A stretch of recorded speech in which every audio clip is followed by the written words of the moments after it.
Then when I joined the military, I kind of fell into, the young military life, hanging out at the club and not, just going to church occasionally, as many of us young men do once we get away from grandma and once we get away from home, just kind of hanging out occasionally.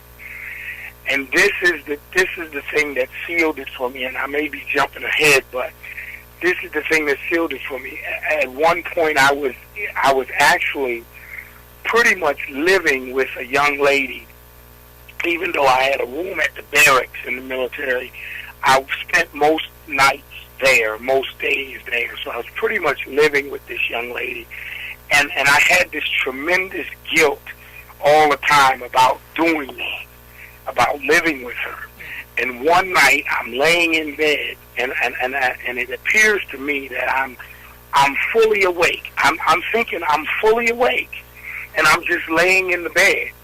And now I begin to levitate off of the bed. And I go up through the ceiling, through the trees in the front yard, all the way up to the clouds in the sky. And when I get up to the clouds in the sky, the wind begins to blow, the clouds begin to move, and it's raining.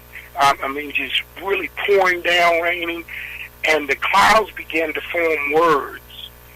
And the word said, "Last chance." And then there was an exclamation mark, an exclamation mark, and an exclamation mark. And I began to fall back down, and I fell back through everything I saw going up, I saw coming down. I fell back through the trees. I fell back through the roof of the house, and I landed on the bed softly. But when I landed on the bed, I was soaking wet.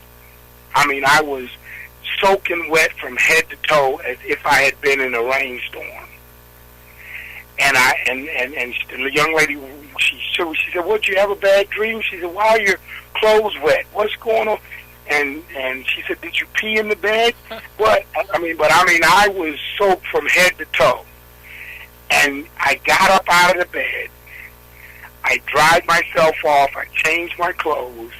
I packed up all of my stuff. And I went back to the barracks. And I got on my knees and I prayed. And I said, "Lord, from this day forward, I will preach your word." And I've been preaching ever since.